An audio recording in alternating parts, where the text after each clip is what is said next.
सोचिए अगर पूरा भारत सिर्फ 1 साल तक सोना खरीदना बंद कर दे, तो देश के अरबों डॉलर बच सकते हैं। और यही वजह है कि प्रधानमंत्री नरेंद्र मोदी ने देशवासियों से एक ऐसी अपील की है, जिसने पूरे भारत में बहस छेड़ दी है। लेकिन सवाल यह है, क्या सच में गोल्ड खरीदना देश की इकॉनमी को कमज़ोर कर रहा है? क्या गोल्ड क्रैश आने वाला है या फिर इसके पीछे कोई बहुत बड़ा इकोनॉमिक गेम चल रहा है? आज इस वीडियो में हम पूरी सच्चाई समझेंगे आसान भाषा में। नमस्कार दोस्तों, भारत में गोल्ड सिर्फ एक धातु नहीं है, ये भावना है, इन्वेस्टमेंट है और करोड़ों परिवार के लिए सुरक्षा भी है। शादी हो, त्योहार हो और फिर पैसे बचाने की बात, भारत में लोग सबसे पहले गोल्ड के बारे में सोचते हैं। लेकिन अब प्रधानमंत्री नरेंद्र मोदी ने लोगों से कम 1 साल तक सोना न खरीदने की अपील की है और इसी बयान ने पूरे देश को ध्यान अपनी तरफ खींच लिया है। अब सवाल उठता है कि आखिर ऐसी क्या मजबूरी आ गई कि देश के माध्यम से प्रधानमंत्री को खुद लोगों से कहना पड़ रहा है कि गोल्ड मत खरीदना। दरअसल दोस्तों, भारत की दुनिया के सबसे बड़े गोल्ड बायर्स में से एक है। हर साल भारत में लगभग 700 से 800 टन गोल्ड की मांग होती है। लेकिन चौंकाने वाली बात यह है कि भारत खुद इतना गोल्ड बनाता ही नहीं। देश में सिर्फ 1 या 2 टन के आसपास ही गोल्ड प्रोडक्शन होता है, यानी हमारी ज़रूरत का लगभग 90% गोल्ड विदेशों से आता है। और जब कोई चीन विदेश से आती है तो उसका भुगतान डॉलर में करना पड़ता है। यहीं से शुरू होती है असली कहानी। यह भारत दूसरे देशों से गोल्ड खरीदता है तो भारत डॉलर देने पड़ते हैं। अब सोचिए, अगर करोड़ लोग लगातार गोल्ड खरीदने लगे, देश के अरबों डॉलर बाहर जाते रहेंगे। रिपोर्ट्स के मुताबिक भारत की 1 साल में लगभग 72 अरब डॉलर का गोल्ड एक्सपोर्ट किया। 72 अरब डॉलर यानी लाखों करोड़ रुपए। और यही वजह है कि सरकार अब गोल्ड इंपोर्ट को कम करना चाहती है। अब बहुत लोग सोच रहे हैं कि आखिरी डॉलर बचाने की इतनी टेंशन क्यों है?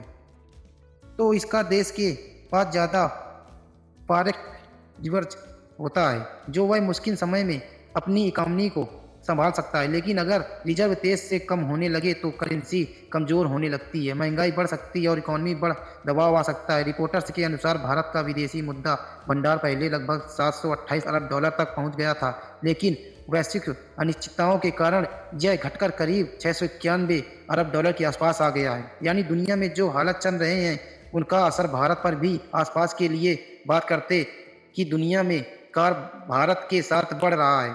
इस समय पूरी दुनिया अनिश्चितता बढ़ रही है। वेस्ट एशिया में तनाव बढ़ रहा है, ऑयल प्राइसेस ऊपर जा रही है और कई देशों की इकोनॉमी दबाव में है। भारत पहले से ही क्रूड ऑयल इंपोर्ट पर बहुत ज़्यादा पैसा खर्च करता है। अब अगर ऑयल के साथ साथ गोल्ड पर भी अरबों डॉलर खर्च होंगे तो देश का इंपोर्ट बिल बहुत ज़्यादा बढ़ जाएगा। यही कारण है कि सरकार फिलहाल गैर जरूरी इंपोर्ट कम करना चाहती है। अब यहाँ एक और बड़ा शब्द आता है, ट्रेंड डिफिसिट।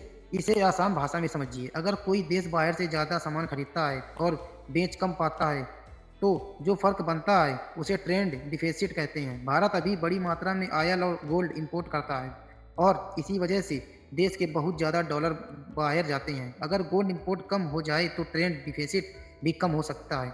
अब सबसे बड़ा सवाल, अगर लोग सच में 1 साल तक गोल्ड कम खरीदें तो क्या फ़र्क पड़ेगा?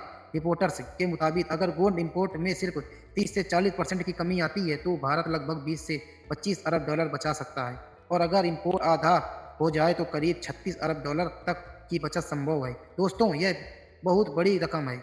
इतने पैसे से कई बड़े प्रोजेक्ट बन सकते हैं, इकोनॉमी को सपोर्ट मिल सकता है और रुपये पर दबाव कम हो सकता है। लेकिन यहाँ एक बात बहुत ज़रूरी है, प्रधानमंत्री ने गोल्ड को गलत नहीं कहा, उन्होंने सिर्फ फिलहाल सावधानी बरतने की अपील की है, क्योंकि मुश्किल ग्लोबल सिचुएशन में सरकार चाहती है कि देश की इकोनॉमी मजबूत बनी रहे। यानी एक तरह की इकोनॉमी पेट्रियोटिक्स की अपील है, मतलब देश के लिए खर्च करना भी देशभक्ति का हिस्सा है।